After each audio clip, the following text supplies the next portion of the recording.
இந்த வீடியோவில் கிரிப்ஸ் தூதுக்குழுவை பற்றி பார்ப்போம். First previous year question. Cripps தூதுக்குழுவின் தீர்மானத்தை பின் தேதியிட்ட காசோலை என கூறியவர் ஆன்சர் காந்தியடிகள். காந்தியடிகள் தான் கிரிப்ஸ் தூதுக்குழுவினுடைய அறிக்கையை பின் தேதியிட்ட காசோலை அப்படின்னு சொல்லியிருப்பார். ஃபஸ்ட்டு இந்த கிரிப்ஸ் தூதுக்குழு அப்படிங்கிறது 1942ஆம் ஆண்டு மார்ச் 22ஆம் தேதி இந்தியாவுக்கு வராங்க. பிரிட்டனில் கேபினெட் அமைச்சராக இருக்கக்கூடிய சர் ஸ்டாஃபோர்டு கிரிப்ஸ் அவர் தலைமையில் தான் இந்த குழு இந்தியாவுக்கு வராங்க.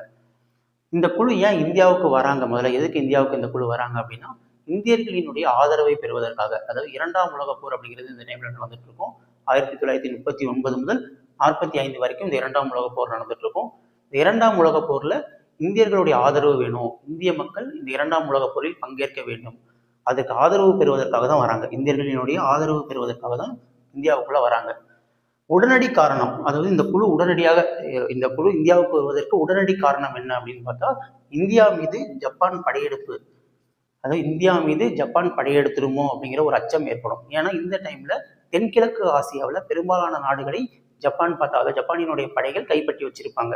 நிறைய நாடுகள்ல அவங்க ஆதிக்கம் செலுத்திட்டு இருப்பாங்க. அதனால இந்தியாவுக்குள்ள இந்த ஜப்பானுங்கிறது உள்ள வந்துருமோ, இந்தியாவின் மீது படையெடுத்துருமோங்கிற ஒரு அச்சம் ஏற்படுது. இந்த டைம்ல இந்த கிரிப்ஸ் தூதுக்குழு இந்தியாவுக்கு வரும்போது பிரிட்டனினுடைய பிரதமராக இருந்தவர் வின்ஸ்டன் சர்ச்சில் அப்படிங்கிறவர் பிரிட்டனினுடைய பிரதமராக இருக்காரு.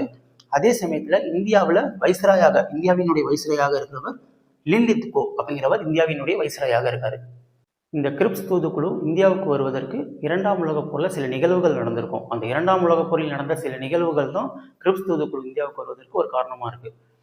இந்த இரண்டாம் உலகப் போர் அப்படிங்கிறது நேச நாடுகளினுடைய கூட்டமைப்புக்கும் அச்சு நாடுகளினுடைய கூட்டமைப்புக்கும் இடையே நடந்த போது தான் இந்த இரண்டாம் உலகப் போர்.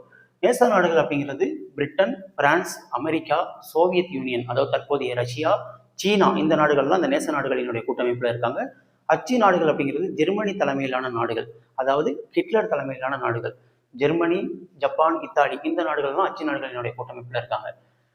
இந்த 1941ஆம் ஆண்டு, குறிப்பா இந்த 1941ஆம் ஆண்டு நேச நாடுகளுக்கு ஒரு பின்னடைவை சந்தித்த ஒரு ஆண்டா தான் இருக்கு.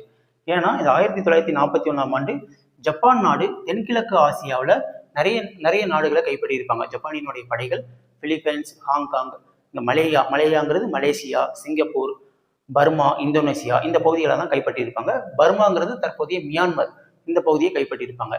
அடுத்தது இந்தியாவுக்குள்ள நுழைந்துருவாங்களோ, அதாவது வடகிழக்கு இந்தியா வழியாக இந்தியாவிற்குள் நுழைந்துருவாங்களோ, இந்தியாவின் மீது படையெடுத்துருவாங்களோ அப்படிங்கிற ஒரு அச்சம் ஏற்படும் இந்த டைம்ல.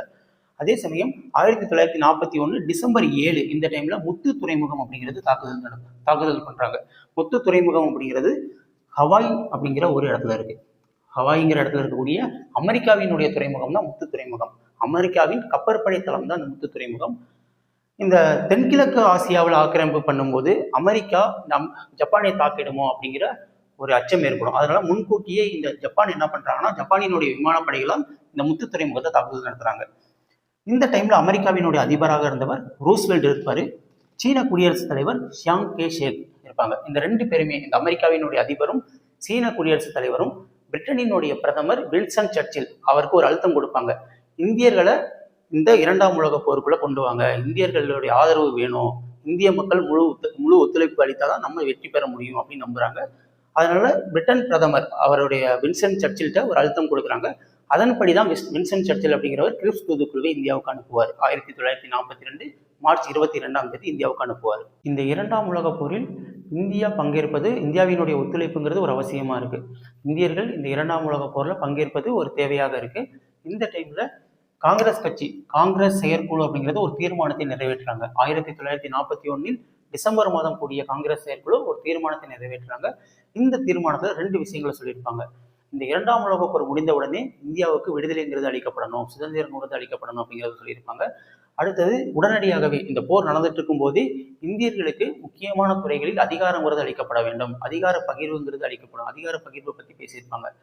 இந்த ரெண்டு விஷயத்த பிரிட்டிஷ் அரசாங்கம் தர முன் வந்தா இந்தியர்களினுடைய பங்களிப்புங்கிறது இந்த இரண்டாம் உலகப் போர்ல இருக்கும், இந்தியர்கள் இந்த இரண்டாம் உலகப் போர்ல பங்கேற்பாங்க அப்படிங்கிறது இந்த காங்கிரஸ் செயற்குழு தீர்மானத்தில் சொல்லியிருப்பாங்க. அடுத்தது, இந்த கிரிப்ஸ் தூதுக்குழுவோட பேச்சுவார்த்தை நடத்துவதற்காக காங்கிரஸ் கட்சியின் சார்பாக 2 பேர் நியமிக்கப்படுறாங்க. ஒன்று ஜவஹர்லால் நேரு, இன்னொன்று மௌலானா அபுல் கலாம் ஆசாத். இந்த 2 நபர்கள் நியமிக்கப்படுறாங்க. இந்த கிரிப்ஸ் தூதுக்குழு 1942 மார்ச் 22ஆம் தேதி இந்தியாவுக்கு வராங்க. இந்த தூதுக்குழு எல்லாருமே என்னன்னா விடுதலை பற்றி இந்த தூதுக்குழு பேசுவாங்க அப்படிங்கிறத பற்றி தான் சொல்லிட்டு இருப்பாங்க. இந்தியாவுக்கு விடுதலை பற்றி பேசுவாங்க அப்படின்னு பார்த்தா இந்தியாவிற்கு விடுதலை பற்றி இந்த தூதுக்குழு ஒரு விஷயத்தையும் சொல்லியிருக்க மாட்டாங்க. இந்த தூதுக்குழு பொறுத்த வரைக்கும் என்னன்னா முன்மொழிவுகள், சில முன்மொழிவுகள் சொல்லியிருப்பாங்க. அதில் என்னன்னா டொமினியன் ஸ்டேட்டஸ்ங்கிறது வழங்கப்படும். போருக்கு பிறகு இந்தியாவிற்கு டொமினியன் தகுதி, எல்லாருமே விடுதலையை தான் எதிர்பார்த்துட்டு இருப்பாங்க. ஆனா இவங்க சொன்னது என்னன்னா டொமினியன் தான் சொல்லியிருப்பாங்க, தன்னாட்சிங்கிறது வழங்கப்படும் அப்படிங்கிறத சொல்லியிருப்பாங்க.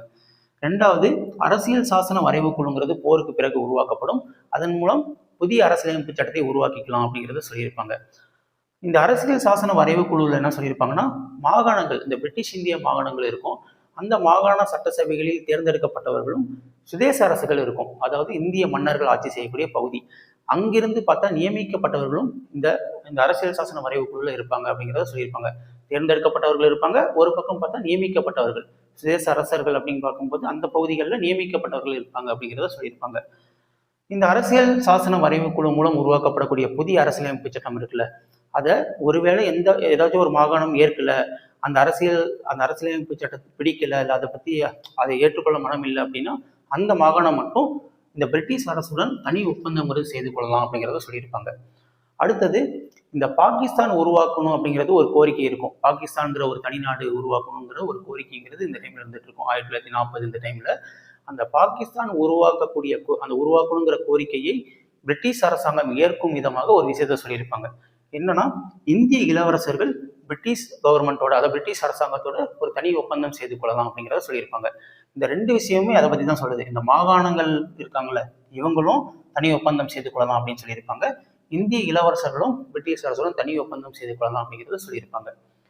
அடுத்தது, பாதுகாப்புத்துறை. இந்த போர் டைம்ல பாதுகாப்புத்துறைங்கிறது பிரிட்டிஷோடைய கட்டுப்பாட்டில் இருக்கும், ஆங்கிலேயர்களுடைய கட்டுப்பாட்டில் இந்த பாதுகாப்புத்துறைங்கிறது இருக்கும் அப்படிங்கிறத சொல்லியிருப்பாங்க. இந்த கிரிப்ஸ் தூதுக்குழுவினுடைய முன்மொழிவுகள் இதெல்லாம். இதுல விடுதலையை பத்தி அவங்க பேசவே இல்லை, இந்தியாவுக்கு விடுதலை அளிப்போம் அப்படிங்கிறத அந்த கிரிப்ஸ் தூதுக்குழுல சொல்லவே இல்லை. இந்த கிரிப்ஸ் தூதுக்குழுவினுடைய அறிக்கையை இந்திய தேசிய காங்கிரஸ், முஸ்லீம் லீக் இந்த இரண்டு கட்சிகளுமே நிராகரிக்கிறாங்க. அடுத்தது, மகாத்மா காந்தி ஒரு ஸ்டேட்மெண்ட் சொல்லியிருப்பாரு. அதாவது, இந்த கிரிப்ஸ் தூதுக்குழுவினுடைய அறிக்கைங்கிறது திவாலாகி கொண்டிருக்கும் வங்கியின் பின் தேதியிட்ட காசோலை அப்படிங்கிறத சொல்லியிருப்பாரு. போஸ்ட் டேட்டட் பேங்க் செக் அப்படிங்கிற ஒரு வார்த்தை. அடுத்தது, ஜவஹர்லால் நேரு என்ன சொல்லியிருப்பாருன்னா, நான் முதன்முறையாக இந்த வரைவை வாசித்த போது கடுமையான மன அழுத்தத்திற்கு உட்பட்டேன் அப்படிங்கிற ஒரு ஸ்டேட்மெண்ட் சொல்லியிருப்பாரு. 1942 இந்த டைம்ல, இந்த கிரிப்ஸ் தூதுக்குழு இந்தியாவுக்கு வந்த டைம்ல 1942 மார்ச் மாதம் சுபாஷ் சந்திர போஸ் ஜெர்மனியில இருப்பாரு. அந்த ஜெர்மனியில இருந்து ஆசாத் ஹிந்து ரேடியோ, இந்த ரேடியோ மூலம் இந்திய மக்களுடன் ஒரு உரை எழுதியிருப்பாரு. இந்த சுபாஷ் சந்திர போஸ் என்ன சொல்லியிருப்பாருன்னா, அச்சு நாடுகள் ஜெர்மனி, இத்தாலி, ஜப்பான் இந்த அச்சு நாடுகளோடு இணைந்து கைகோர்த்து நம்மளுடைய சுதந்திர போராட்டத்தை நம்ம முன்னெடுக்க வேண்டும் அப்படிங்கிற ஒரு ஸ்டேட்மெண்ட்டை சுபாஷ் சந்திர போஸ் சொல்லியிருப்பாரு. இந்த வீடியோவில் கிரிப்ஸ் தூதுக்குழுவை பற்றி எக்ஸாம் பாயிண்ட் ஆஃப் வியூவில் என்ன கேட்பாங்க அப்படிங்கிறத பார்த்துருக்கோம். தேங்க்யூ.